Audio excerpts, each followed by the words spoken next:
GetCrack. Wake up, motherfucker. Yo, what's up? It's March 4th, 2026. Okay, let's go. Let's see what's up. I think we got a nice bounce here from yesterday. So let's see what's going on. Let's see how we're going on so far. So you see here with MSTR and Palantir.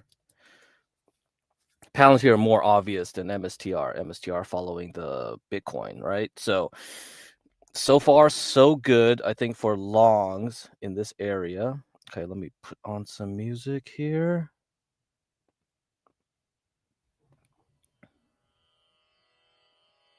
So yeah, I'm done with this trade here from yesterday. So this was just like a quick trade, nothing serious. I told you guys that Palantir probably will try to hit 150 about, and we're already doing that. We have the daily 40 moving average here. We're touching it fairly close to this purple dotted line I put here at 156. I think that's good enough. That's good enough. I'm done. It probably could go to 160 if nothing happens with Iran any further, but I think the Iran stuff is about to be wrapped up. Without the V, I don't think they can do much. So it's going to be a mop-up operation, destroying the rest of the missile sites. Now, if Trump really wants to push regime change, that's going to be a lot harder, right?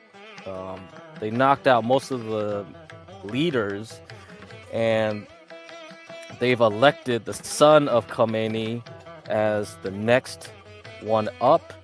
Okay, so let me put up the CtC views after we're done talking about this. So MSTR, same thing. You see this 40 daily moving average over there. We retested this many times already. This level at 128 with that dashed line. And so, yeah, I think this pop is good for anybody hoping for a lot stronger push up. I think we don't need to revisit 120. But you know, that's not out of the table, right? With Bitcoin being very volatile. But if you look at this, yesterday was a good test. I think yesterday was a good test. We survived staying above this yellow zone and Bitcoin between 66 and 68,000. So I think that's pretty much solidifies that result there. Nothing else. And if you look at the daily, we are touching this downtrending 40 daily moving average. So yeah, that's probably a good time to exit out a trade. We've completed this trade, and that's it. Nothing else. Now, if you're gonna ask me, well, should I short this thing now? Will it at least try to get back and retest it again, this yellow, or maybe we will retest 60 down the line? I think that depends on how badly Broadcom does on earnings after the close. Okay, so Broadcom will have earnings. So let's look at how the SOXX is doing. It's trying to recover from yesterday. So I shorted from here, right, along this red candle for this daily. So I started shorting from this area to here. You know, it really was pretty bad yesterday. It surprised me that it didn't even bother trying to retest it at the bottom of the yellow. We're trying to do it today, but maybe after Broadcom is just going to roll over. Would you short it again here in case of Broadcom? Yeah, you could. You could do that. And I'm going to tell you, IGV is the one that's taking over. So 5 days ago, I said, is IGV going to take over from SOXX? IGV is the software sector that's been beaten down for the past several months, right? And a lot of people probably were thinking like, sure, let's keep being bearish on it. No, if everyone's bearish on it down here, it's gonna bounce some. So we've been doing a good job since Tuesday. last Tuesday, bouncing up, bouncing up, bouncing up, going right through it yesterday like this. This is a strong indicator, and it follows Bitcoin. The same people that do IGV will do Bitcoin. So these are the similar types of investors, okay? So we'll have to see how that goes. And I'm going to show you again the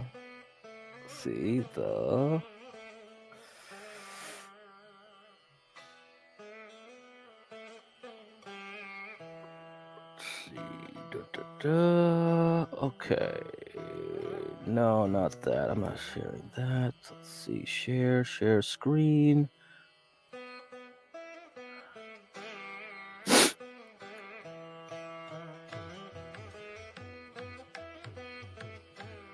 Okay, this one. All right. Let me see that. And let me share you this. So this is what I said 5 days ago. IGV needs to take over from SOXX, semiconductors. It seems like it's doing that. So for people thinking it's going to be easy way down, if IGV does take over, Broadcom doesn't do well after the close, and it spills over tomorrow with Sienna doing earnings too, then it might be fine, you know? As long as the Iranian stuff doesn't kick off any further, I think we should be fine. And IGV and Bitcoin have a strong correlation. Okay, I've showed you this chart here. See how similar they go together? And their correlation right now is at 1. So the same type of people buying IGV, buying Palantir, buy Bitcoin. It's the same types. So I don't see a problem so far. They are controlling the board. I know that there's a lot of people on Twitter saying, yeah, there's no investors buying this stuff. Yeah, maybe true, but as long as there's nothing new, right, in the software front, I don't there's no more earnings in software. You got all the earnings you needed. Broadcom will report after the close. That affects semiconductors. Will it spill over the software? I think the software is kind of beat up too much right now. You already had Zscaler, you had Box. Actually, let me show you like the Box earnings. Let's just show you the Box earnings. Let's see, Box, and what else was there? What other earnings was there? Box.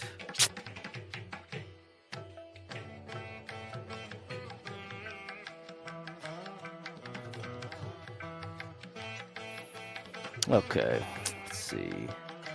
Got my list of things. Box, earnings, and then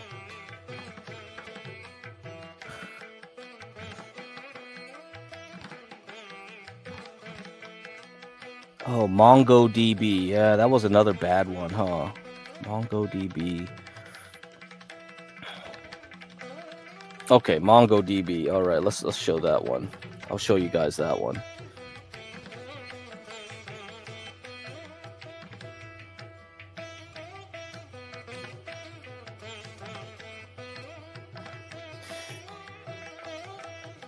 So MDB. Yeah, this one, right?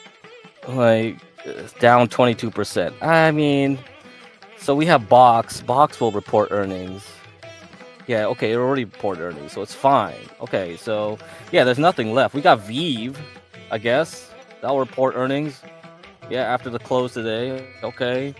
But for the most part, yeah, everything's done. I don't know what else we're gonna do for software. Yeah, it's like, it's hard for me to say, like, yo, this thing will go down right now. Nope.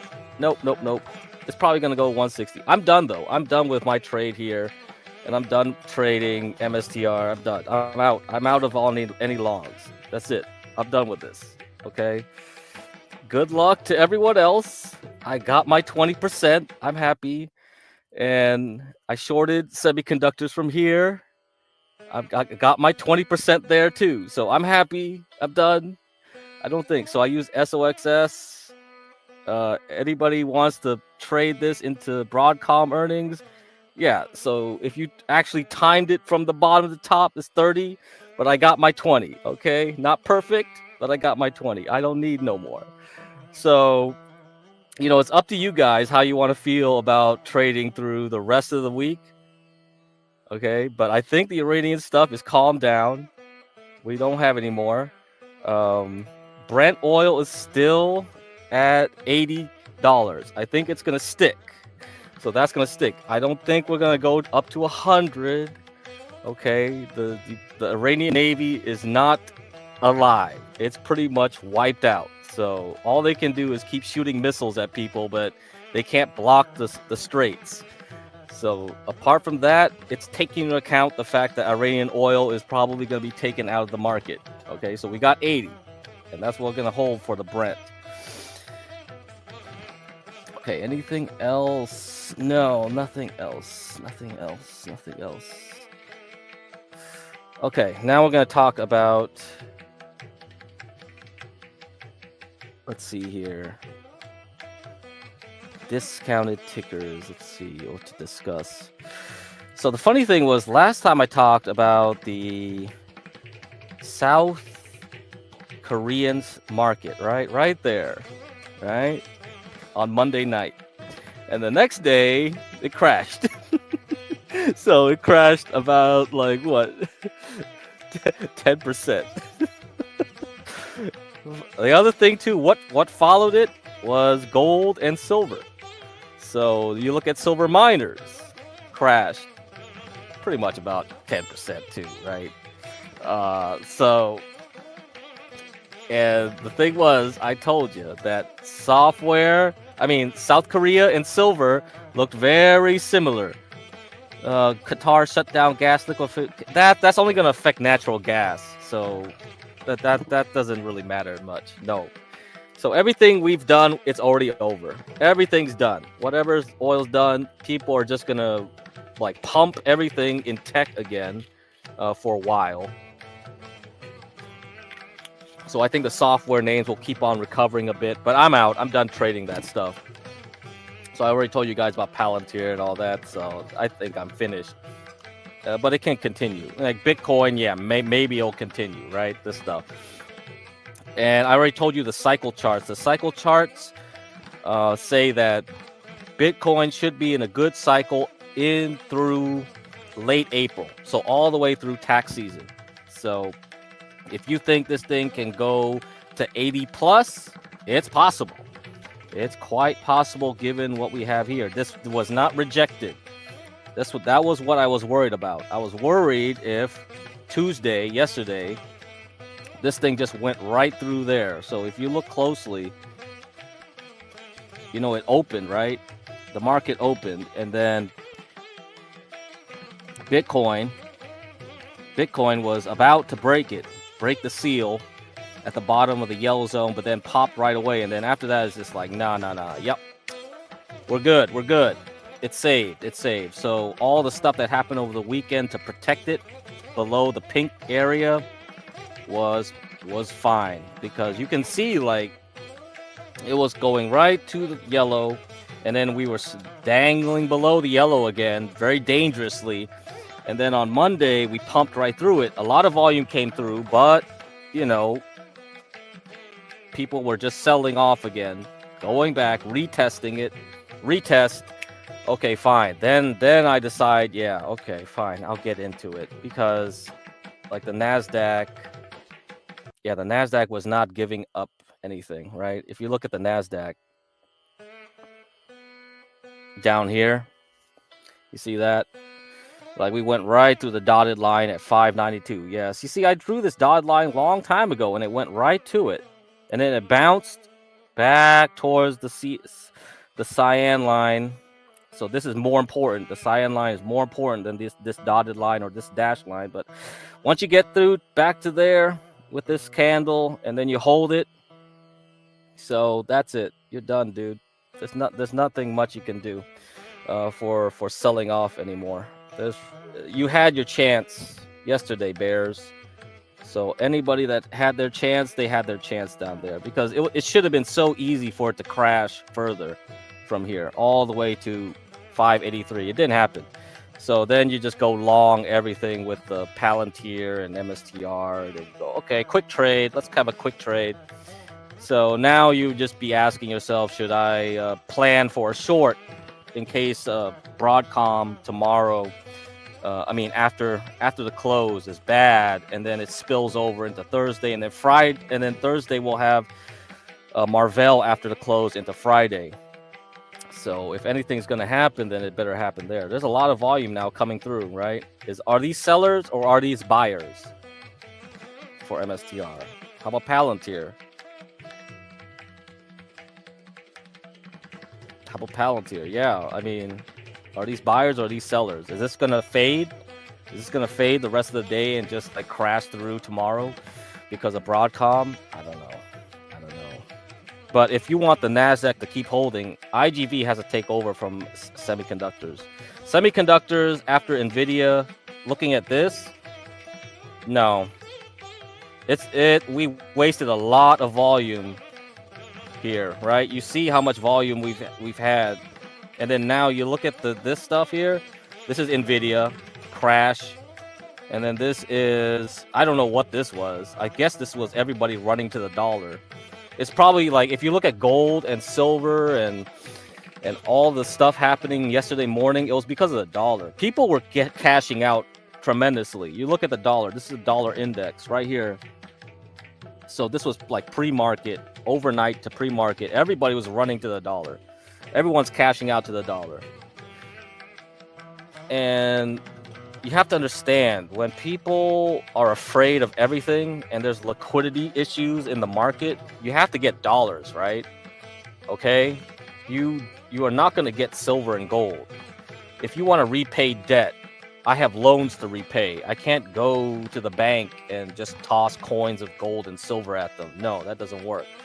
When you repay debt on a global scale, they only accept dollars. That's how the US is a reserve currency. That's the power of the US.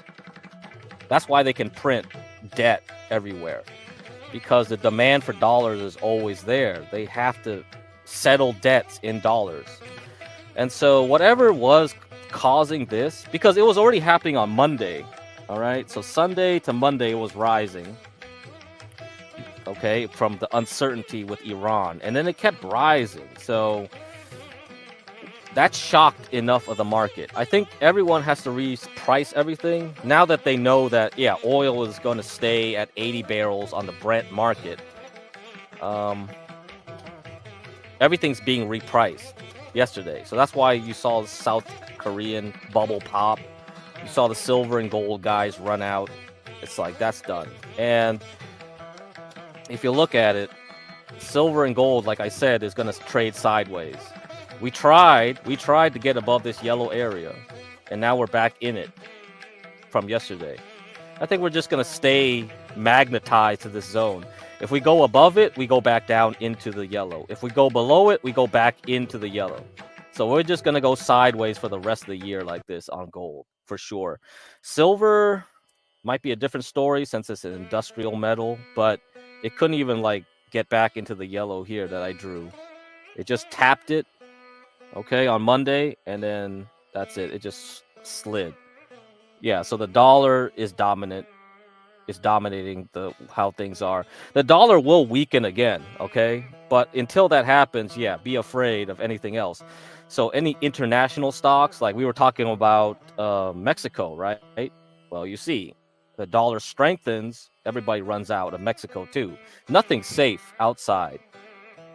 So when people want to cash out, they cash out of everything, every stock, anywhere, and they want to get cash. So this is a sign of a liquidity issue. It could happen again. It happened multiple times before. The worst one was 2024 during the yen carry trade crisis, but I don't think we're going to see that until later this year. That's what Samantha LeDuc says. She'll expect it coming later in the year, not now. But yeah, you got to pay attention to the dollar when things go crazy like this. So that increases the volatility. Okay. Okay, what else I got to mention about? Okay, UwU. Okay, so with all the volatility, you see this issue here. It looks like it's tracking XLE more than it's tracking XOP, which is not what I want to see. So until all this volatility shakes out, you're gonna see issues like this. The other two ETFs to watch are Gush. Gush is 2x XOP.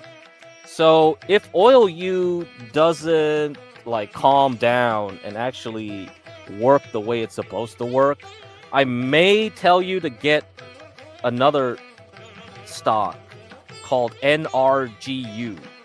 NRGU is 3x big oil. So only the big oil companies. Okay? So NRGU. But for now, like I'll just say just stick with UwU for now, unless I really change my mind. So for all the long-term people, over time, UwU will outperform as long as we have a nice trend up. But if we keep having volatility issues, then I might tell you guys to switch over to NRGU. Okay, that's where you're gonna have to be. And another one is Gush. All right. Okay, and the other one is Gush. Gush is 2x XOP. Gush. XOP.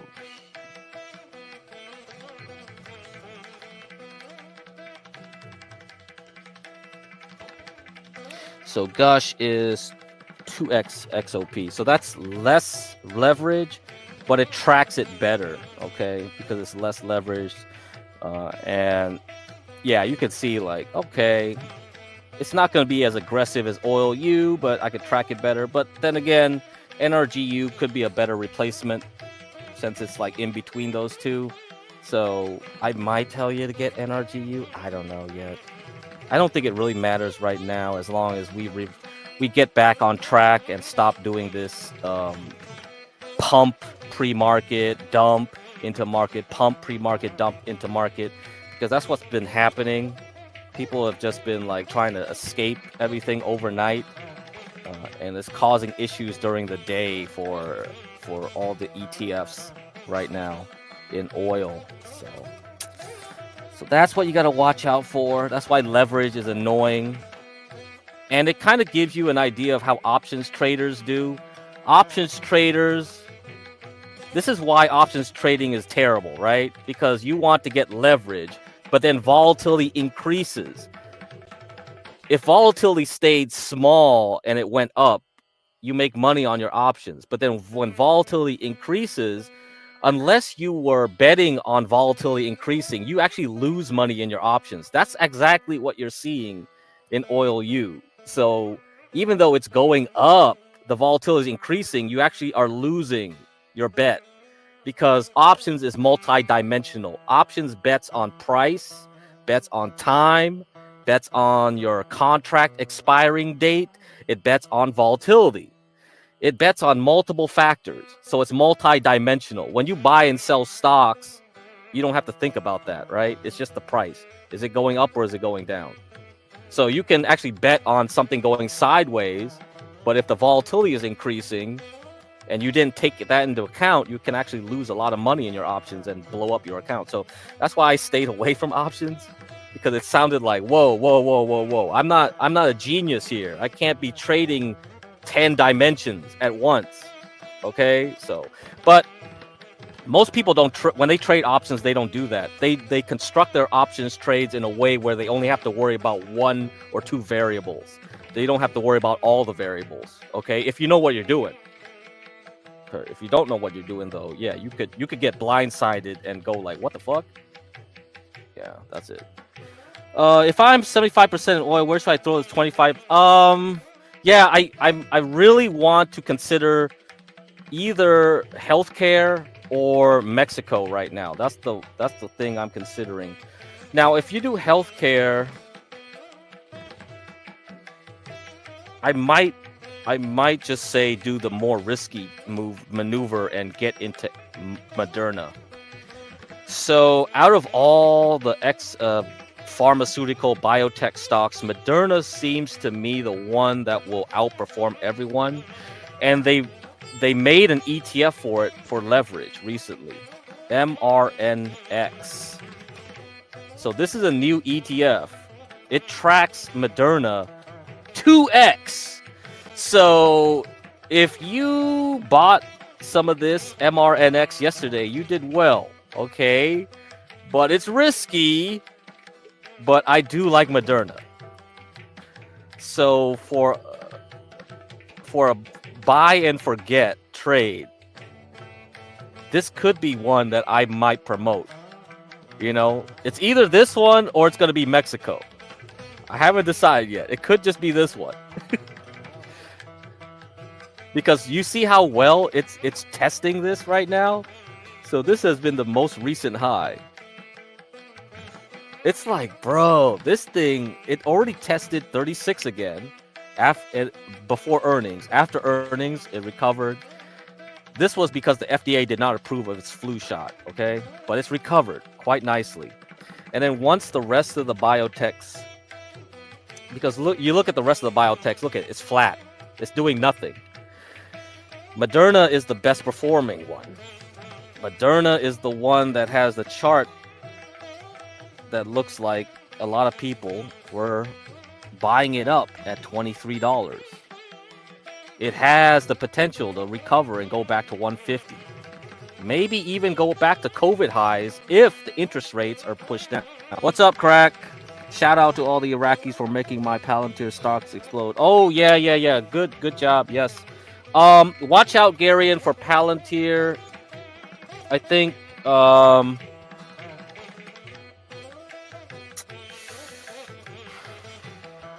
my feeling is that it's going to have a hard time getting far away from 160 if it ever gets there. If it does, if it fails here, it's going back down. So watch out for that. Because I think this is temporary. Because everybody went short down here like morons. It's going to push Palantir back up to 160, but then it's going to fall back later in the year. Or maybe sooner. I don't know. Everything's so volatile with the May coming up. May is around the corner. We have a new Fed chair.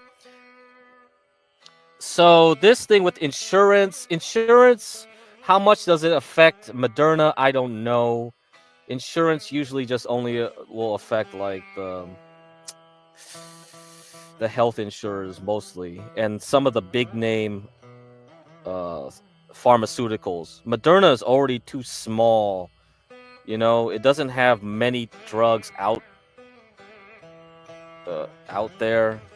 So like Eli Lilly is probably going to have more of a problem with that, right? And then you have Ozempic from Novo Nordisk. Maybe that stock will have more of an issue, right? You see it's already been decimated after earnings. Ozempic isn't selling as much. Actually, if you go look at ads, they do a lot of sold some of mine, but I still have some in. Oh, good. Yeah. Sell whatever you can when the price is right. You know, there's no rush right now. Yeah, good. And so you look at this Ozempic. You see a lot of ads now telling you to buy the original formula Ozempic. But yeah, it would affect these type of stocks more. I think Moderna is already too beaten up. It's already been beaten up since COVID. I feel like this has better play. It's a smaller name, and it doesn't have too much of an issue with that. Hopefully. I don't know. I don't know the full details of its drug pipeline, though. But based on the chart itself, it looks better. But yeah, Eli Lilly and Novo probably will have an issue with that. So yeah, Eli Lilly might have to retest this at least, but it's stronger than Novo Nordisk. Novo Nordisk is, man, it's just a fuck, dude. This is horrible. It's completely horrible looking chart here. Maybe you'll buy it when it gets to 28. How about that? This one. But yeah, this one's not gonna do. But so yeah, Moderna is in XBI. I don't think XBI has any issue with the drug stuff. Because these guys are small players. They're not big players. The big players are the ones that will get hit more. The smaller players are the ones competing with the bigger players. Let me see. What's the pharmaceutical? Let me see. Drug ETF. Is there a drug ETF? Oh wow, there's actually a weight loss drug and treatment ETF just for that. I guess they just made a new one. Oh man, every time they make these new ETFs, it's just not good. Yeah. So pill. I know there's a pill ETF. So this is a bullish. What is it? 3x bull. Yeah, pill ETF. Yeah. Well, I don't know how much difference this is from LabU. Yeah, I don't know. I don't think there's much of a difference. But the big drug names are going to be an issue here. XLV is still doing well, so that's it. Okay, 30 minutes. I think that's all I need to talk about in the beginning. Let's look at how about Mexico? How about Brazil? I think Brazil had the same issues. Brazil. Okay, Brazil did all right. It survived. Brazil survived better than Mexico. Okay. Yeah, okay. It survived a little bit better than Mexico. Yeah, a little bit better. Okay. But they all fell, yeah. See how Israel's doing right now. EIS. Yeah, Israel's doing fine. It got a little hit by that dollar stuff, but no.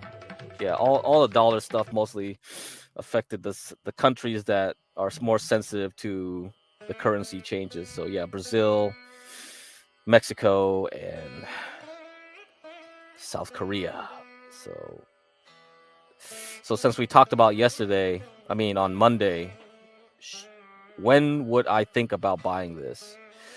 I think around May, maybe I'll think about it. But I don't think I'm very enthusiastic. All right, Moderna is more my speed. I think this one looks a lot more delicious here. Yeah. Okay.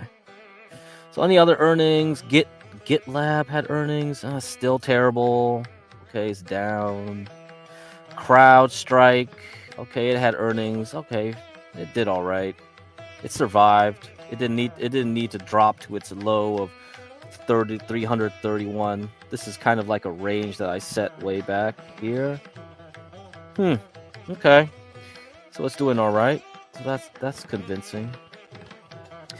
Okay, let's go back to GoPro. GoPro will have earnings, huh? This Thursday too, I think. Thursday, yeah. Okay, I'll watch it. Man, this thing went to 50 cents back then. God damn. I mean, Intel used to own this one. They bought it and they spun it back out. Okay, Victoria's Secret. This is a roller coaster stock. It will have earnings tomorrow morning. Let's see how it happens. I don't know. I never played this one. It's just too. Look at this chart. It's all over the place. I don't like this. I mean, maybe you like it for a trade or something, but ugh. JD. Okay, this will be important earnings for China. They'll report tomorrow. All right. Okay, let's look back at MSTR. How's it doing? Okay, it's doing fine. All right, still doing okay. I think the market's doing fine then. Palantir probably fine too. Okay. I guess it's doing okay. I think Palantir definitely hit some kind of top already for the day. We'll have to see if the QQQ rolls over once it hits closer to 610 on the NASDAQ. Okay, yeah, that'll be what you want to watch today. See if it rolls over. If it doesn't, then you'll have to wait for Broadcom to decide things, okay? SOXX, so maybe you'd be thinking like, yeah, let me short here. Let me short semiconductors again. I don't know. You want to gamble on Broadcom earnings? Good luck to you. I don't think that's an easy call to make, but sure, why not? If you want to, SOXS is going to be at $2. See what else. Oh, that's it. I think Palantir and MSTR are the only ones that I thought were interesting to make here today. Okay, done.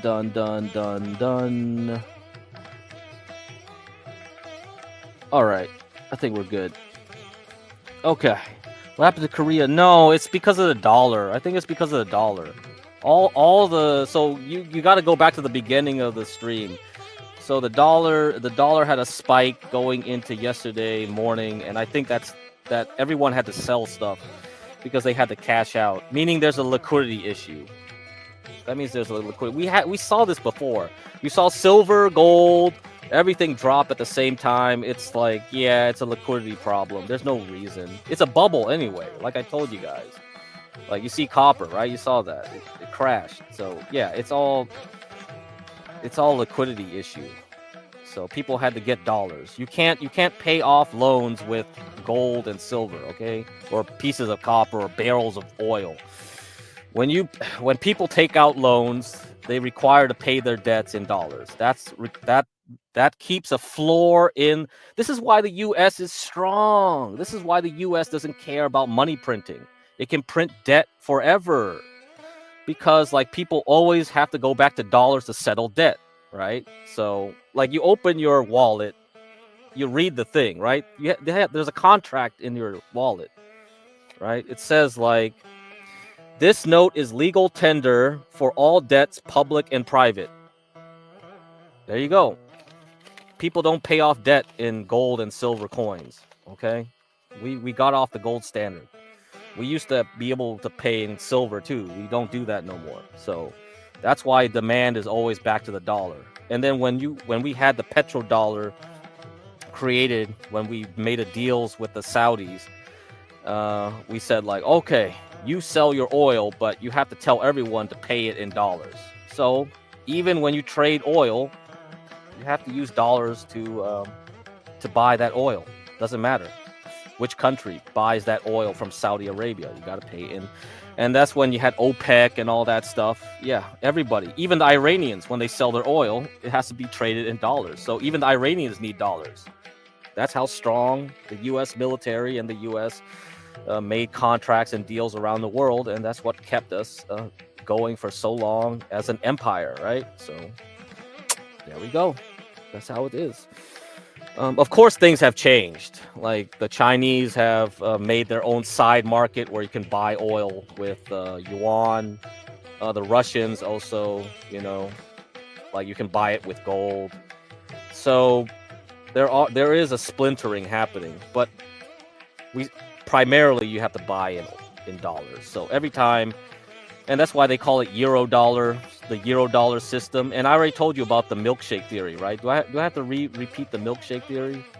Yeah, maybe I'll just read the milkshake theory again for you guys. Hold on. I think this is important for you guys to understand. Like the milkshake theory. This is the very first thing when I came on John Galt's show. The very first thing I presented to you people was the milkshake theory. Yeah, I drink your milkshake. Yeah, so that's the whole point.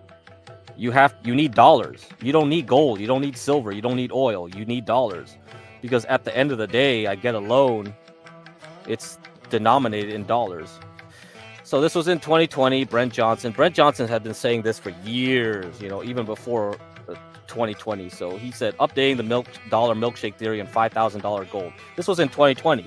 We're in 2026. We have $5,000 gold right now, right? So $5,000 will buy you a troy ounce of gold. So that target has been hit. From the movie There Will Be Blood. Okay, let me change the music.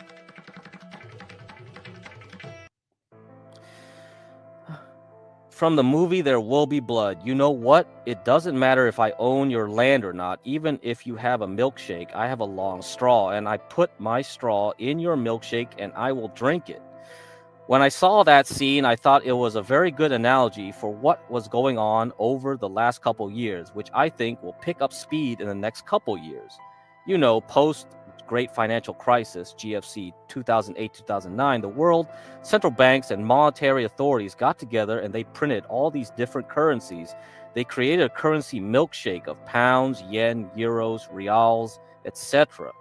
For a number of reasons, I feel that the US has the straw. For a few years, we were raising interest rates, and that acted as a straw sucking up the liquidity that the rest of the world was providing. And that's largely why you saw the US markets do what it did.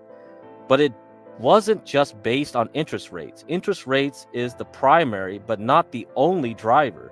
There's a number of other factors. We have the deepest financial markets in the world. There's a large amount of US dollar denominated debt outside the US that acts as a demand for the dollar. The US Navy enforces the dollar as the global reserve currency. The rule of law, the tax policy, the trade policy, there's a number of factors that lead the US to being one of, if not the most hospitable place for foreign capital. I think that acts as a straw that sucks up the global capital, and I expect that will accelerate in a couple years rather than decrease. My point is not that you shouldn't own gold. My point is that when it comes down to it, people need to have dollars. They don't need to have gold. They may want to have gold, and I may want to have gold, but to operate on the world stage, you need dollars. And when they had to choose between dollars and gold in March, they chose dollars. Okay, you get it now? That's pretty much it. That pretty much is what happens. Every time there's a liquidity problem in the plumbing system, they run and get dollars. That's why any type of bubble that you see, like the South Korean market was a bubble, okay? It was all AI and all this like export demand for chips and products that they need. Well, the thing about South Korea is they need to import a lot of energy, right? They need to import a lot of energy such as natural gas and oil. When the oil price is at 80 and it's like, wait a minute, hold up here. Is it going to stay at $80 on the Brent crude market? If it stays at 80, then I need to get dollars to pay for that oil. So guess what? I'm dumping stocks so I get money so that I can pay for that crude, because they have to think about the future. If they thought the future was $60 a barrel oil, it's a lot different than $80. $80 is a 20, dude, come on, like you $20 increase in the price of oil. That's ripples down to all your businesses. Everybody doing business will have to think, hold up. If it's $80, that means I got to worry about inflation and such and such thing over here, there. So all the businesses, all the people trickles down, and then people have to reprice everything. And so then it sucks in all the dollars, because then they say like, I need dollars right now. I have to buy all these futures for oils because they have futures contracts for oil, right? Everything's repriced at 80 now. If they think it's not going to drop anytime soon and it's going to stick at 80 and go maybe even go higher in the future, then yeah, they're going to say, hold up, I need my dollars right now so that I can pay for future barrels of oil later at a higher price. And that's what happened probably. So yeah, you'll see a lot more issues like that when energy prices stay higher. So this will increase inflation, because now people are anticipating that oil stays at a higher price. And when people's psychology changes and thinks this is at a higher price, then everything else is at a higher price. And this is how inflation starts. So that's why I said, like, everything starts with energy prices. Energy prices, once it goes higher, everything goes higher. You need to ship goods across the sea. What's required for that? Crude oil. You need to fly on a jet plane. What's going to require that? Higher crude oil prices, right? That creates jet fuel. What trucks use? Trucks use gasoline, diesel. That's going to be increased with higher crude oil prices. So everything down the line will increase. Yeah. And chemicals, lubricants. Oh, even your color in your candy. You know that red number 40 when they use it for soda and candy and other like food coloring, that's made from crude oil too. So delicious red number 40. Yum, yum, yum, yum, yum. Supposedly causes cancer and ADHD in kids or whatever, but nobody cares, do they? They love that red coloring. So there you go. Everything comes from crude, man. Everything. We love to eat plastic and and all this trash. It's all comes from crude oil. Anyhow, let me give you the link. You guys can read the rest of this. I think I repeated it too much already.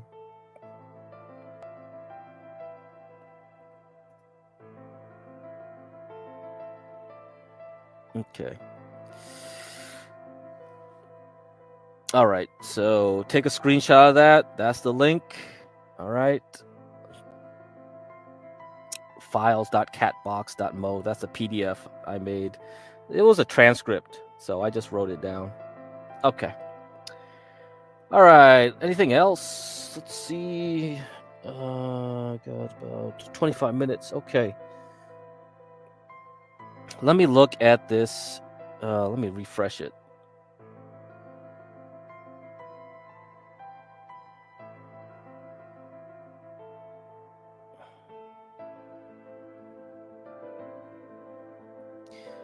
Okay, I think we still have, so we'll have a little pump. Okay, that's probably happening right now. So this is kind of delayed. So this data is stale, okay? So we're probably right here. So if Broadcom does not do well, then yeah, we're going to go down into the 6th, okay, into Friday. Broadcom and Marvell. So I guess the semiconductors, based on this cycle, will bottom out there, and then we'll probably try to go up again next week. All right, so that's for semiconductors. So yeah, I mean, you could try to short it like ahead of this thing. But I'm done, you know. I think it's safer just to say, like, I'm not going to trade anymore. I think that was a good trade from last week. For Bitcoin, okay, so we might be at a top right now. So we're over here. Okay, we're up here right now. So the data isn't like drawn to up to date, but we're up here. We probably are going down into the weekend again. So you might have a good chance of getting Bitcoin again later in the weekend. So if you're looking for another entry on Bitcoin, go ahead. But I think for the longer term, Bitcoin, I did say like we are in a good spot to keep going up because this uptrend for the cycles is going in through tax season. So up until May. So you might actually have a pretty good thing. 25 minutes until what? 25 minutes until I gotta shift gears or leave. I'm gonna have to read the book of Esther of the chapters here, and that'll be it, I think. And King TL wanted me to tell him about torrenting. I haven't torrented in a long time, so I might be talking about torrenting after this. Okay, guys, but let me get to chapter 3. We're on chapter 3 now in the book of Esther. All right, so let me finish reading that. Okay. Alrighty, guys. Let's yeah, because this is Purim. So we have Purim is the holiday. What is happening? You don't know Purim? We have a blood moon. We have Purim. I mean, this is why we have war in Iran. If you don't read the Bible, you're not understanding the geopolitics. People actually do believe in prophecy, and they will try to make it happen. Yeah. So this is why we have war right now. It's not by chance. Okay. Okay, let's go. How about this one? After these things did King Ashurus promote Haman, the son of Hamad, oh my god, Hammedatha, the Agagite, and advance him and set his seat above all the princes that were with him. And all the king's servants that were in the king's gate bowed and reverenced Haman.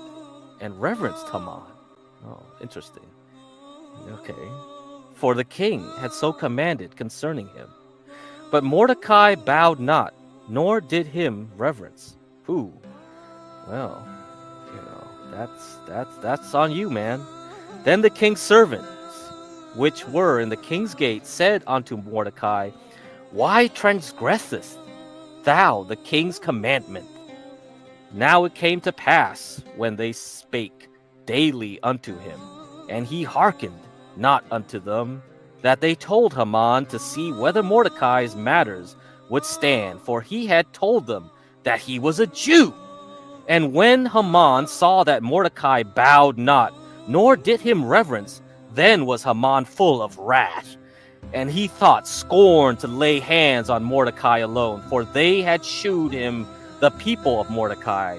Wherefore Haman sought to destroy all the Jews that were throughout the whole kingdom of Ashurus, even the people of Mordecai. So this is the revenge on the Persians. Yes, Jewish Mardi Gras. Yep, there we go. And this is how it is. So this is it. In the first month, that is the month Nisan, in the 12th year of King Ashurus, they cast pur, that is the lot, before Haman from day to day, and from month to month, to the 12th month, that is the month Adar. And Haman said unto King Ashurus, there is a certain people scattered abroad and dispersed among the people in all the provinces of thy kingdom, and their laws are diverse from all people, neither keep they the king's laws. Therefore it is not for the king's profit to suffer them. If it please the king, let it be written that they may be destroyed, and I will pay 10,000 talents of silver to the hands of those that have the charge of the business, to bring it into the king's treasuries. Well, now it's barrels of oil, right? And the king took his ring from his hand and gave it unto Haman, the son of Hammedatha, the Agatite, the Jews' enemy. And the king said unto Haman, the silver is given to thee, to the people also, to do with them as it seemeth good to thee. Then were the king's scribes called on the 13th day of the first month, and there was written according to all that Haman had commanded unto the king's lieutenants, and to the governors that were over every province, and to the rulers of every people of every province according to the writing thereof, and to every people after their language. In the name of King Ashurus was it written and sealed with the king's ring.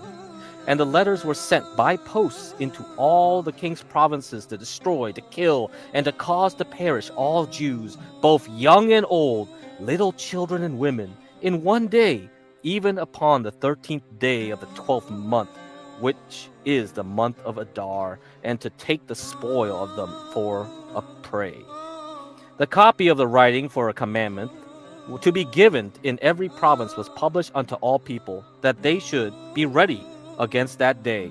The posts went out, being hastened by the king's commandment, and the decree was given in Shushan, the palace. And the king and Haman sat down to drink, but the city Shushan was perplexed. I don't know why they were perplexed. Yeah, oy vey. Yep, this is it, man. That's exactly why they did it, right? Right close to that holiday. I've heard some rumors that based on how you count the when the Earth was created, right? It's close to the year 5000 pretty soon. So they kind of are rushing things to make prophecy happen, apparently. I don't know if it's true, but it's wild to think that there are people in control of governments that actually read this stuff and okay, yeah, sure. We're going to make prophecy happen. When Mordecai perceived all that was done, Mordecai rent his clothes and put on sackcloth with ashes, and went out into the midst of the city, and cried with a loud and bitter cry, and came even before the king's gate, for none might enter into the king's gate clothed with sackcloth. And in every province, whithersoever the king's commandment and his decree came, there was great mourning among the Jews, the fasting, the weeping, and wailing, and many lay in sackcloth and ashes. So Esther's maids and her chamberlains came and told it to her. When was the king exceedingly grieved, and she sent raiment to clothe Mordecai and to take away his sackcloth from him, but he received it not. Then called Esther to Hathash, one of the king's chamberlains, whom he had appointed to attend upon her, and gave him a commandment to Mordecai to know what it was and why it was. So Hatach went forth to Mordecai unto the street of the city, which was before the king's gate. And Mordecai told him of all that had happened unto him, and of the sum of the money that Haman had promised to pay to the king's treasuries for the Jews to destroy them. Also he gave him the copy of the writing of the decree that was given at Shushan to destroy them, to shew it unto Esther, and to declare it unto her, and to charge her that she should go in unto the king to make supplication unto him, and to make requests before him for her people. And Hatak came and told Esther the words of Mordecai. Again Esther spake unto Hatak, and gave him commandment unto Mordecai. All the king's servants and the people of the king's provinces do know that whosoever, whether man or woman, shall come unto the king into the inner court, who is not called, there is one law of his to put him to death, except such to whom the king shall hold out the golden scepter, that he may live. But I have not been called to come in unto the king these 30 days. And they told to Mordecai Esther's words. Then Mordecai commanded to answer Esther, think not with thyself that thou shalt escape in the king's house more than all the Jews. Oh, guilt trip. Guilt trip. All right. Shalom, gobbledygook. Shalom. For if thou altogether holdest thy peace at this time, then shall their enlargement and deliverance arise to the Jews from another place. But thou and thy father's house shall be destroyed, and who knoweth whether thou art come to the kingdom for such a time as this? Then Esther bade them return Mordecai this answer. Go, gather together all the Jews that are present in Shushan, and fast ye for me, and neither eat nor drink 3 days, night or day. I also and my maidens will fast likewise, and so will I go in unto the king, which is not according to the law, and if I perish, I perish.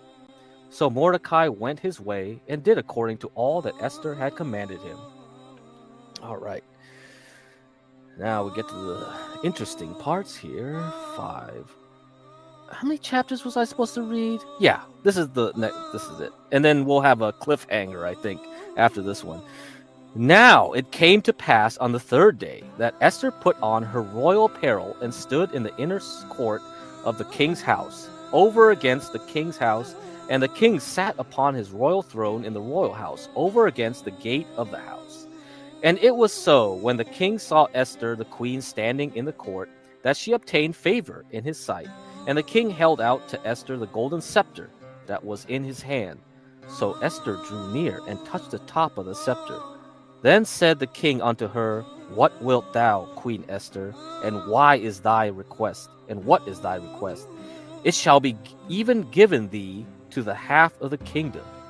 And Esther answered, If it seem good unto the king, let the king and Haman come this day unto the banquet, and that I have prepared for him. Then the king said, Cause Haman to make haste, that he may do as Esther hath said. So the king and Haman came to the banquet that Esther had prepared. And the king said unto Esther at the banquet of wine, What is thy petition? And it shall be granted thee. And what is thy request? Even to the half of the kingdom it shall be performed. Then answered Esther and said, My petition and request is this. My request is this.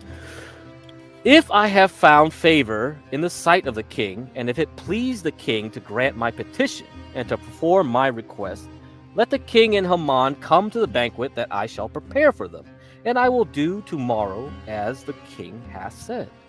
Then went Haman forth that day joyful, and with a glad heart.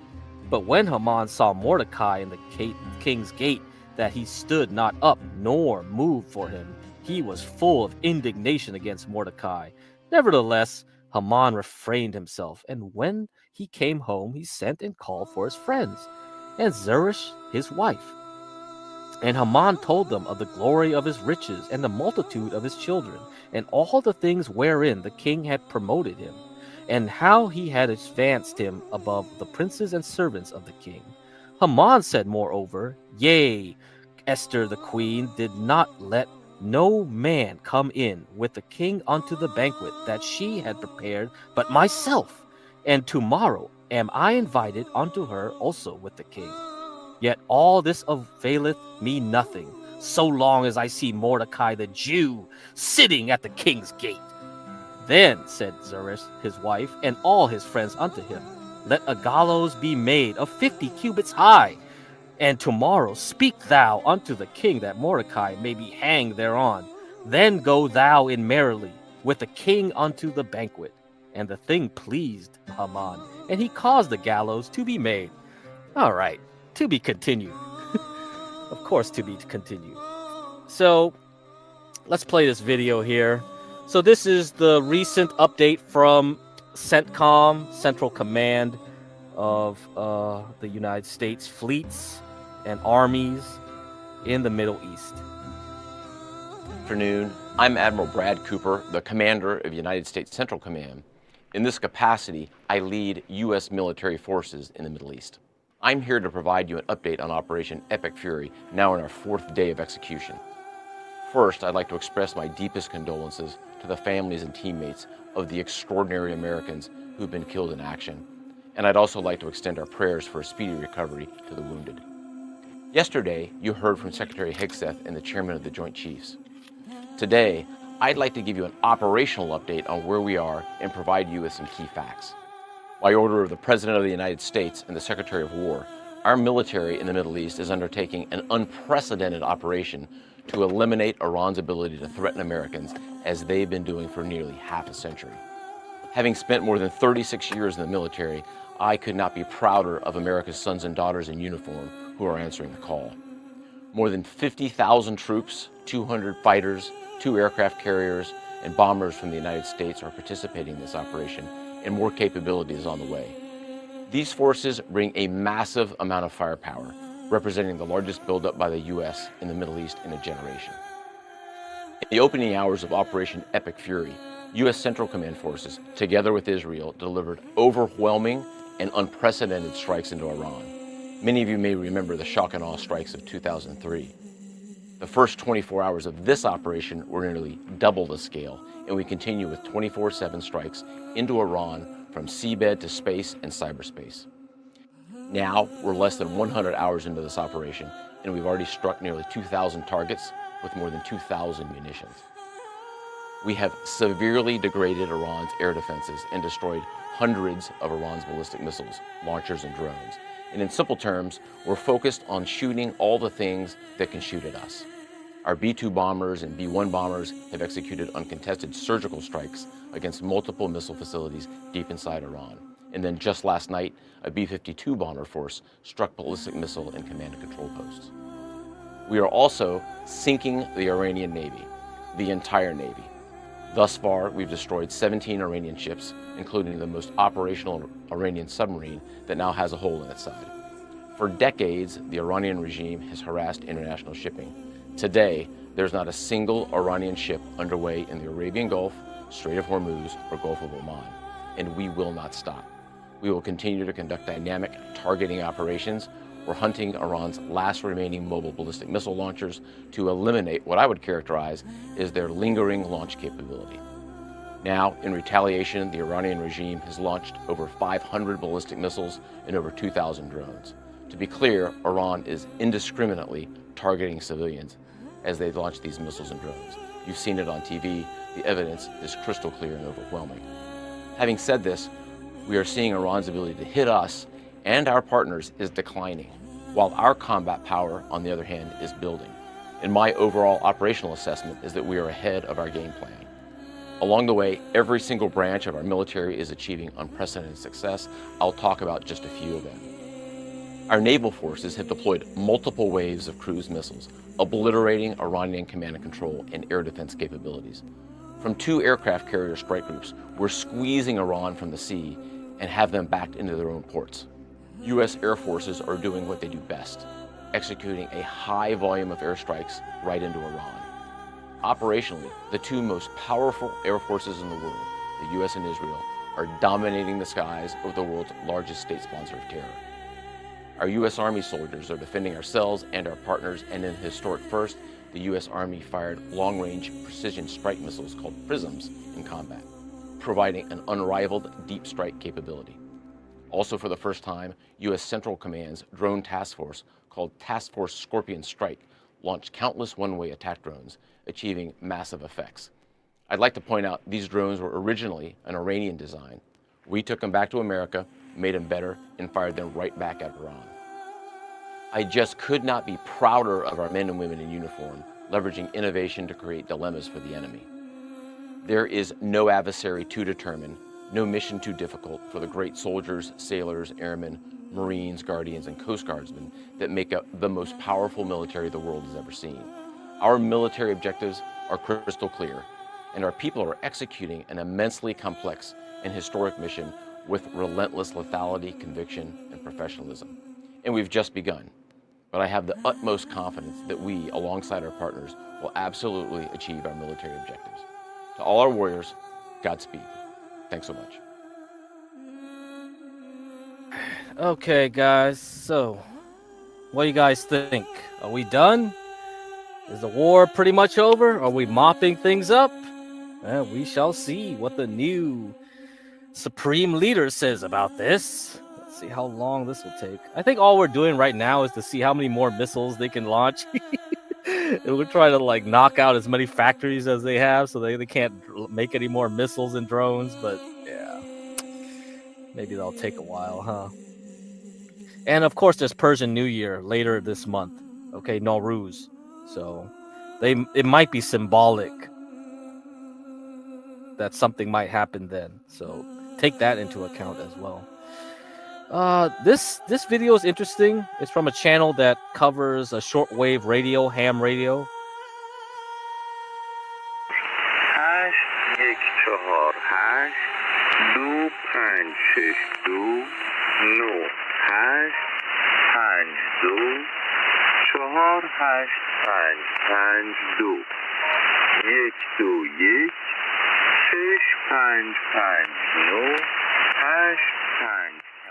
This is an impromptu installment to tell you about an important enigma that's appeared on the shortwave bands in this last couple of days and has just transmitted once again this evening.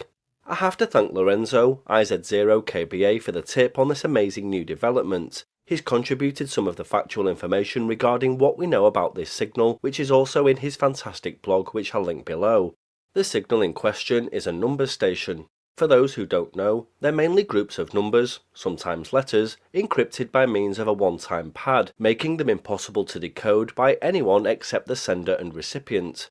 They've been used for almost 100 years now to send and receive the most sensitive information between the intelligence services and agents and spies in the field. Aside from voice messages, number stations also consist of data and digital modes as well as Morse code. There are still many in use today. Russia is the main user of number stations, but the US, the UK, France, Germany, Ukraine, Czechoslovakia, Yugoslavia, Bulgaria, Israel, Egypt and Austria have all used number stations, many up until the most recent of times. China, North Korea, Poland also employ number stations as a means of top-secret communications today. It's not often we see new number stations appear these days, however. The most recent one I can recall is V30, the Vietnamese lighthouse number station. It appeared on February the 21st, 2010, but disappeared on May the 6th, 2016. The thought of a number station appearing on the air in 2026 is something really spectacular and quite honestly unbelievable. A new one has appeared though, it would seem, on 7910 kHz last night and tonight, and it's definitely one to watch. It's believed to be operated by Iran. Iran has never operated a number station before. This one appeared suddenly and mysteriously after the death of Ayatollah Khamenei.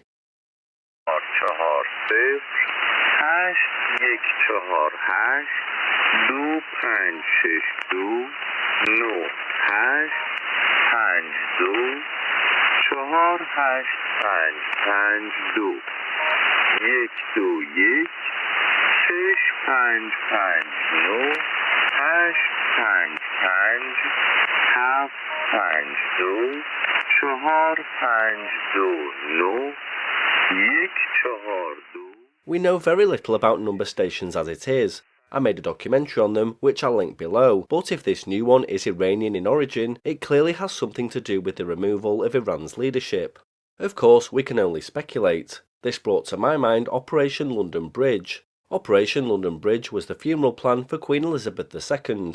The plan included an announcement of her death, the period of official mourning, and the details of her state funeral. It was triggered as soon as she died. The launch of that operation was sent out to everybody involved in order to get things moving.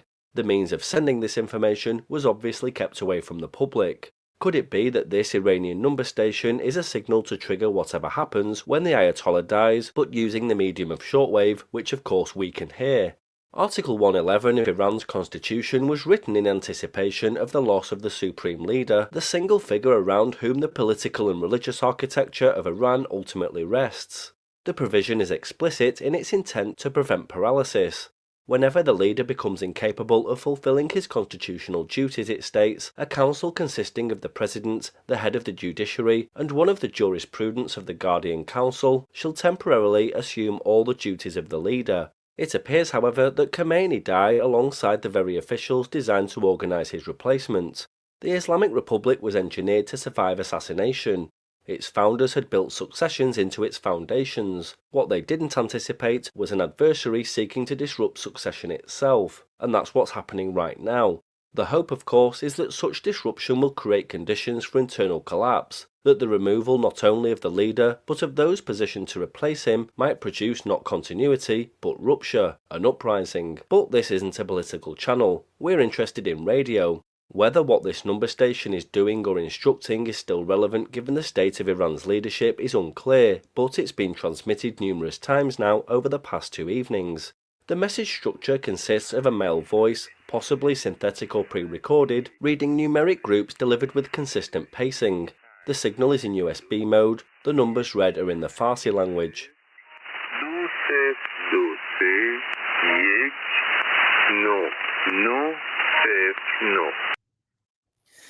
Alright, you can go to Ringway Manchester and go and check out his videos. He has a lot of interesting videos, especially for you guys who are interested in radio. Radio is one of the very first things that, electrical engineers will learn. If you take a lot of analog and electromagnetism in your coursework, you'll find it interesting. Yeah. Definitely. I mean, it's old school, right? But it pretty much governs how things work, even your cellular towers, maybe, it's more fancy and whatever, but it's based on similar principles, okay? You need some modulation, demodulation, and adjusting carrier waves and such. This is all comes from that work in analog. So if you're interested, definitely check it out. Okay, let's get back to it. Anything else to talk about? Let's see how the portfolios are doing for the boomer portfolios. Damn, air is still going up, huh? Let me see. How's it doing after a week? 8%, not bad. Marathon Petroleum Group, oof. This must be the winner chicken dinner of of all the oil and gas companies, I guess. Okay, Phillips 66, 6%. All right, I'll keep those. So yeah, definitely I'm gonna have to keep abreast of all these things. Okay. Anything that's down, I'll have to see if I'm gonna kick them out or consider that we get ready to buy them. So what's gonna happen this month is that I'm still waiting for the downturn. There has to be a downturn. Okay, it's coming. I don't want people to be buying this, like all these stocks here when the market is moving down, because it will affect everyone. Everything will start going down if we have a liquidity problem. You saw it already. You saw when everybody was running to the dollar, what did they sell? They sold a lot of NASDAQ, a lot of S&P. They sold even more Brazil, South Korea, and Mexico. So a lot of those stocks went down. They sold their gold and silver, right? They were running out. So if there's another liquidity issue coming down the line, because let's look at here. Come on. I don't think the S&P 500 is going to withstand any more blows. And we got earnings coming up, right? And we still have Oracle next week. So don't think you're safe. All right. So let me get the blah blah blah blah blah blah. Okay, let me get the symbolic here chart. I don't like to buy when there's too much uncertainty in there. When there's a lot of volatility, you don't want to be holding anything. What you want to see is that some stocks will go down less than other stocks. That's what happens. Like in April, right? When you saw March to April happen last year, there were some stocks that were going down less than others. When you start seeing that, you know you are picking out the right stocks. We have to see. We have to see how these stocks behave when the market is falling, okay? In a very unstructured, very volatile way. Okay, that means the VIX is going up and all that. That means people are desperate to get dollars. They're selling everything. They're trying to get out. Okay, this is Bitcoin right now. I think my target was 80K, right? This is when it's going to hit this area, the Ichimoku cloud, so that green zone. It's going to go right in there and start having trouble getting through. Once it gets through, then it can fly up higher. But the intermediate target is 80,000. So anybody who still wants to play MSTR, that's what you're looking for, okay? So let me look at the MSTR chart for you guys here. So let's say this will be maybe 192, 168 at the bottom range, somewhere between this area. All right, somewhere there. So we'll see. We'll see if it gets there. It might not, right? We might have. After the market closes, Broadcom has terrible earnings. Everybody's flipping out, and then Thursday to Friday we go back down. It's that could be. That's why I said like just trade what you can and don't stick around. Don't stick around either way. Don't stick around. Palantir is probably a lot better. Let's see how Palantir is. Yeah, Palantir has more ways to go. 160. So if you're in Palantir down here at 120s, yeah, you can take a chill pill and relax and see if it get up to 160.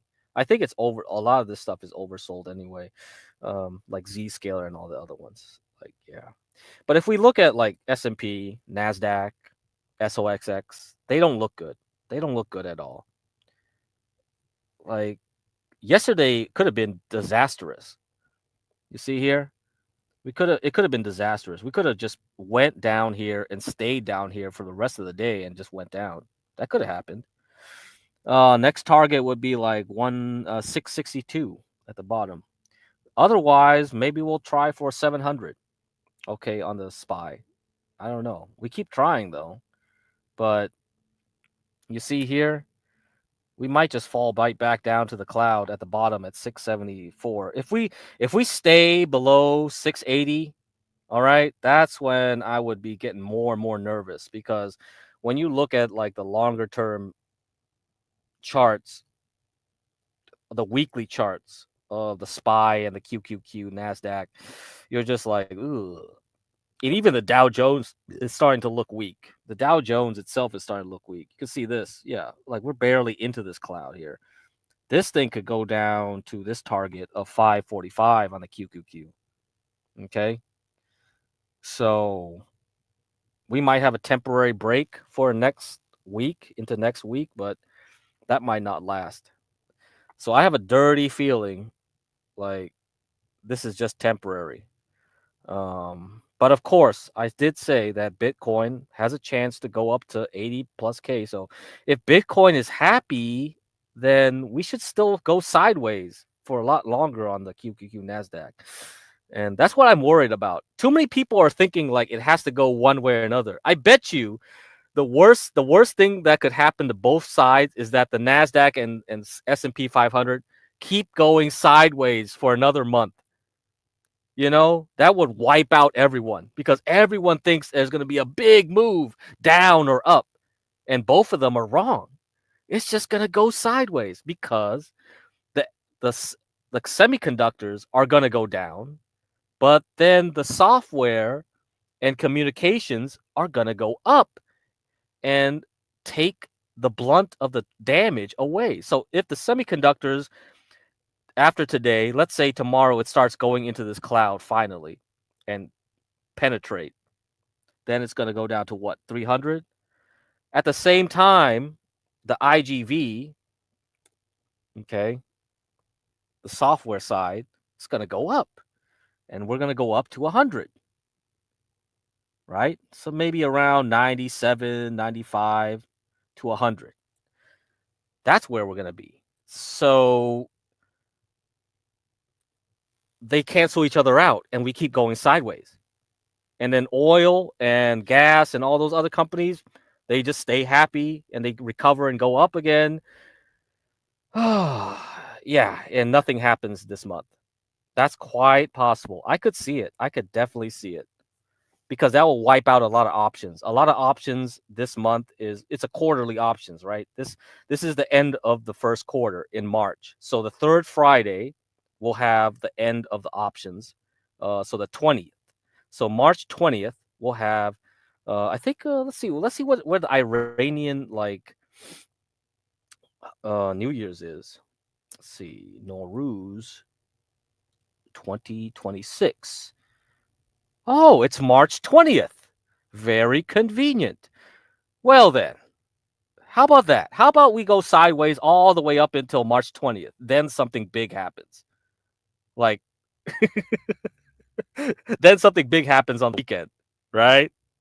Just to celebrate Nowruz, really, fully. Could happen. I could see it. I could see it wait until then. And so for everyone else, stay put, stay chill. So that's what it is. No, thanks. Thank you, Thorpe too. Thank you, Grace or Ben. I don't know who it is. Anyway, let's see what else I was supposed to. Oh yeah, TK. Before I leave, I gotta talk about TK. TK, you asked me about how to torrent movies or some shit. Oh my god. Let me get to that. I don't know how to help you. Honestly, I haven't torrented since college, you know.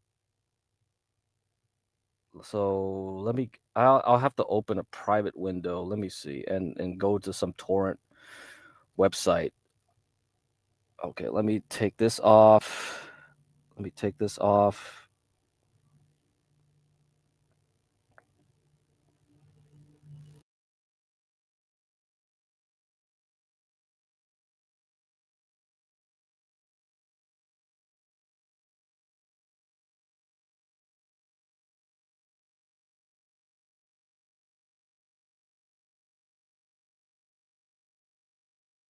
All right.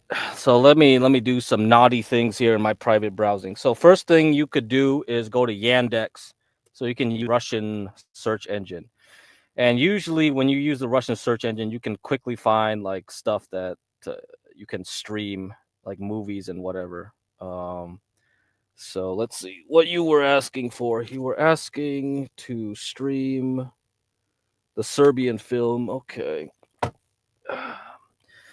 Somebody wants you to see some naughty stuff here. Serbian film, download or streaming. Okay. Usually they'll show you some stupid streaming websites. Yeah, vk.com. You can probably just go here and watch it from there. It won't be high quality though. If you actually care about quality and you still want to torrent, then let me see. Let me see. I think the best thing you can do is you have to find a private tracker. I don't know if you can use Pirate Bay and do that. So yeah, you see that you're gonna see porn and stuff here too. All right, so naughty, naughty, naughty. Please do not do anything here. So this is probably where you want to be. Okay. So go to VK. That you're gonna have to go through and sniff through all this stuff and try to find one of these that you get it. So that's the first way. Yandex. All right. Man, yeah, he just wants to go to Kick and stream movies there and have people and do commentaries. But yeah, so it's like, okay, you want to do this? Fine. Now the other way, okay. So you saw how I did it with Yandex, right? Just be careful though, because you can see there was porn on the right side of it. So the other way is to let's see, what is it? That's the cheap way of doing things. The other way is to try to find private trackers. I think 4chan has a torrent. Let's see, torrent private tracker. They have a board where you can get private trackers. Dude, don't watch that shit. I don't know. That's up. TK is gonna have to figure this out. So you can probably find out where there's a torrent bit tracking and all this stuff. 4chan, something like that.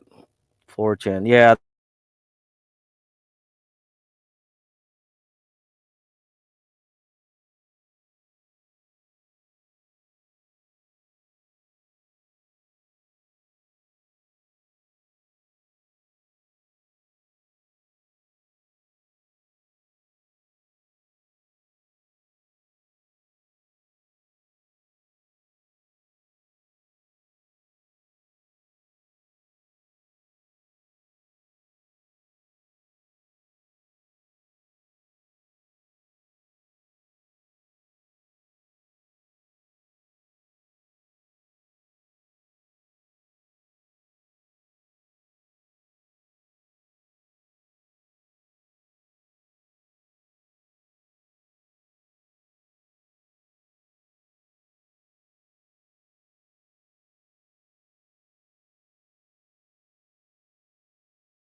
Sorry about that. I had to do something else.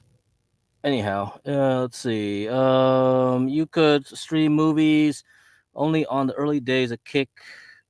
Yeah, yeah, that's what I thought too, Eric W. Because he tried to play sports shit. He tried to play like the Netflix. But that was pay-per-view, so they were more on their game. You know, the mods on Kick came into chat, said like, "Hey, yo, stop playing that." So they were playing the fucking like what's his face? Boxing. What's his face? Oh, what's that idiot's name again? Whatever. Who cares? The small hat. Anyway. Yeah, they got involved in that stuff. So let me just do the private tracker thing. I don't know if he really wants to do that. Yeah, TK is about to get put into Rumble. It's possible. It's possible if he tries it. He could attempt it. He could attempt it a little bit. He could try to maybe, yeah, Jake Paul. That's right. Yeah, like why is he even still around? Like why is he even still popular? Like Clavicular is pretty much taken over now. Jeez. Yeah. Like who cares? Who cares about these people? But yes, you could do it this way. You could go 4chan. They have a private trackers general. You see here? Okay, TK. Take a screenshot. There's a link up there. I'm not going to post this damn link in the chat. All right? I'm going to get enough trouble telling you how to like freaking steal doing some naughty things. But yes, this is how you do it. Okay? Go here. Go in the thread, go ask them questions. Go like, "Oh, I'm a dummy, I'm a noob. Can I get an invite to a private tracker?" And then you'll figure out how to torrent from there. Otherwise, you're gonna be in trouble because I bet your North Dakota ISP, when they see you're using torrent, they're gonna slap you all the time. It's quite obvious. When you're in a big city, it's easy to hide things, okay? It's easy to hide things because there's so many IP addresses that get rotated in a big city. When you're in North Dakota, how many IP addresses are out there for Fargo and all that? Probably not many. So yeah. Good luck. Good luck. Good luck to you. I don't know. But that's about it. Before I leave, let's see how the markets are doing now. Do I want to short semiconductors before Broadcom? I don't know. I'm tempted. I'm really tempted.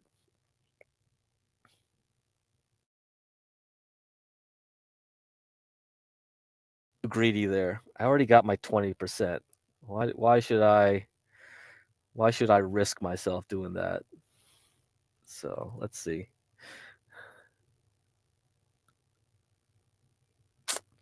Damn. It does look tempting though. I'll tell you why it looks tempting. Here. Let me put this up on screen.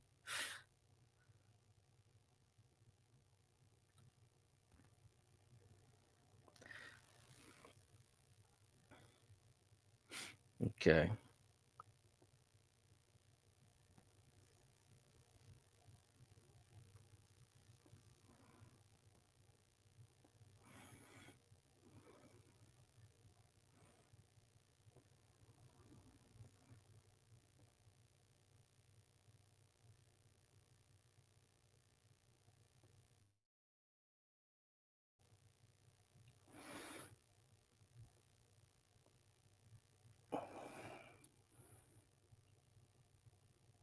Okay. All right, guys. Here we go.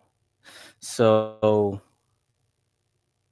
like if we look at the 78-minute chart here, you know, we got a nice downtrending thing here with the 18 under the 40 moving average.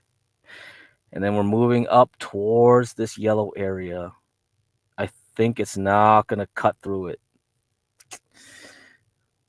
If I'm conservative, I'll wait for Broadcom to report, okay, and then see tomorrow if it even like makes a failed attempt at hitting here tomorrow. Because then it's just going to roll over. And if it does roll over, then the potential that we can have a 32% move from the top of this yellow area here will be confirmed. So So SOXS, if you can get it at around like $1.80 tomorrow, that's probably it.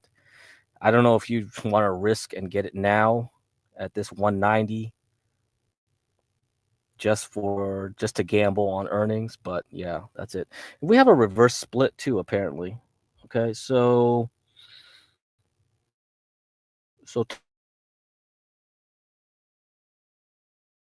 take that into account. We got a reverse split tomorrow, so to $40. Okay, because that's not the real price.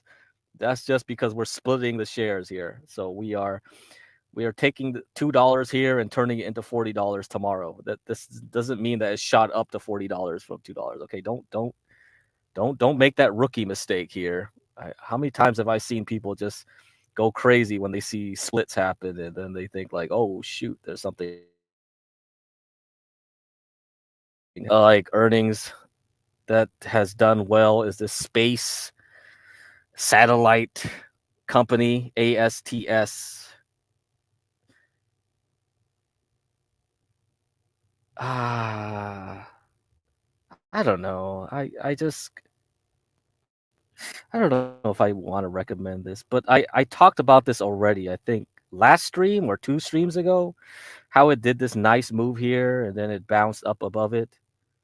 Yeah, I'll keep it on watch, but I'm not so serious about like recommending it right now when the market is sort of too risky. Maybe after we get that shakeout in the Nasdaq, I'll look at this again because yeah, there's a lot of space stocks and even these like uh,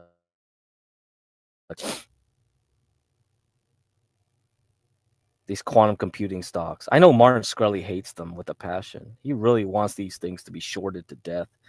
But if you look at Qubit, it reported earnings already, and it's at this zone here between $5, $6 and $9, $10. So okay, around 6 to 9. That will be a place to buy, just in case it goes back up to 24. I don't know. It's possible.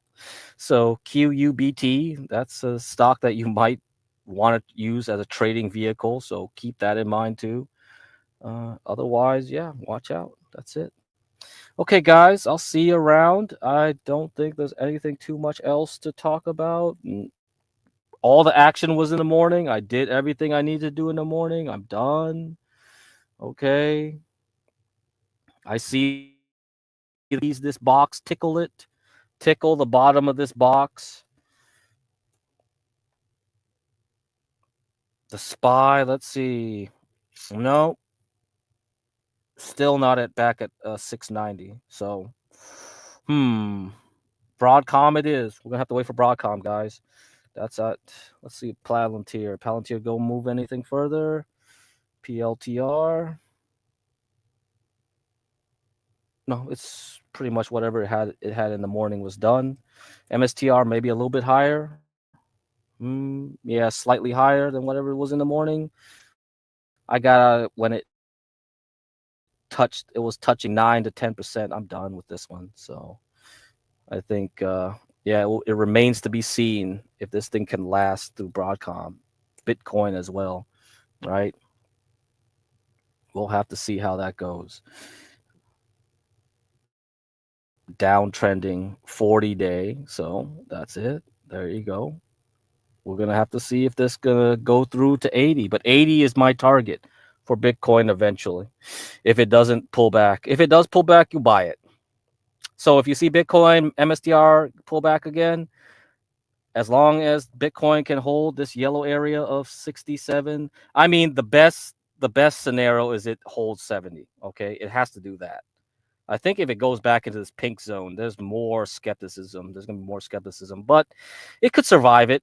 I think it could survive it, with the way things are going with IGV. As long as you watch this and IGV together, as long as they move together up and down nicely, then yeah, pay attention.